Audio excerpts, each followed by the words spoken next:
한국인들의 전형적인 술자리가 시작됩니다.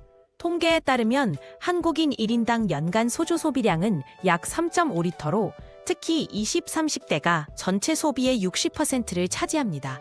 편의점 앞 야외 테이블에서 시작되는 이 만남은 한국의 대표적인 사교 문화를 보여줍니다.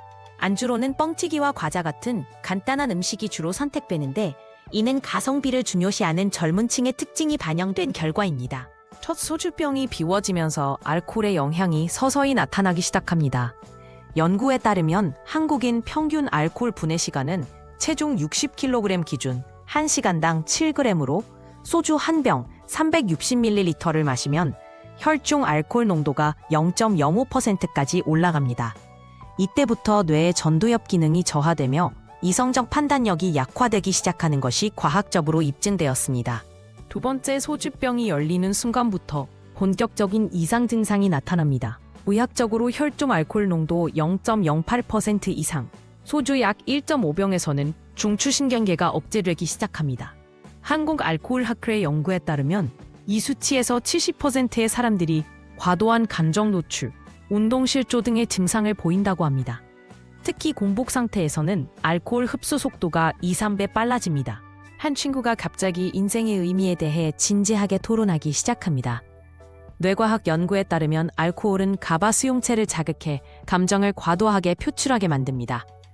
서울대 연구팀은 2019년 연구에서 소주 2병 이상 섭취 시 58%의 실험자가 평소와 달리 심오한 주제를 이야기한다는 결과를 발표했습니다. 이는 알코올이 전두엽 기능을 마비시켜 평소 억제됐던 생각들이 표출되는 현상입니다.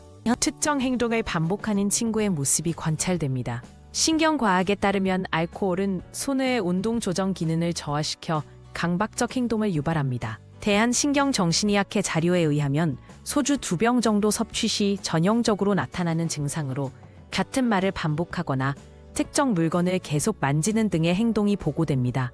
이는 뇌의 작업기억 영역이 일시적으로 마비되기 때문입니다. 방금 한 말을 기억하지 못하는 친구의 모습이 포착됩니다. 알코올은 해마의 기능을 저하시켜 단기 기억 형성을 방해합니다. 국립정신건강센터 연구에 따르면 소주 2병 이상 섭취 시 43%에서 기억 상실 증상이 나타납니다.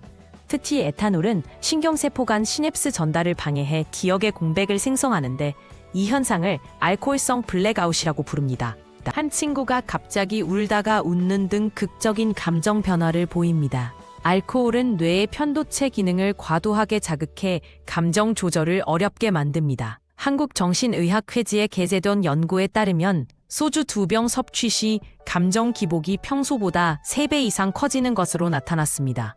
특히 스트레스 호르몬인 코르티솔 분비를 증가시켜 불안감을 유발하고 이는 과도한 감정 표출로 이어집니다. 일어서다 넘어지는 친구의 모습이 포착됩니다. 손의 기능 장애로 인한 운동 실조 증상이 나타나는 순간입니다. 대한신경학회 자료에 따르면 혈중 알코올 농도 0.1%, 소주 약 2병에서 78%가 정상적인 보행을 유지하지 못합니다.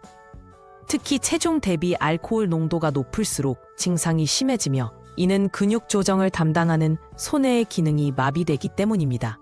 술자리 이후에 후폭풍이 시작됩니다.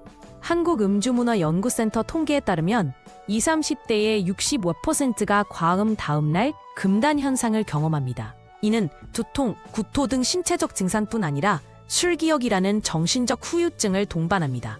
특히 소주 2병 이상 섭취 시 80%에서 기억 단편화 현상이 발생하며 이는 알코올이 신경전달 물질인 글루타메이트를 과도하게 분비시켜 해마 기능을 마비시키기 때문입니다.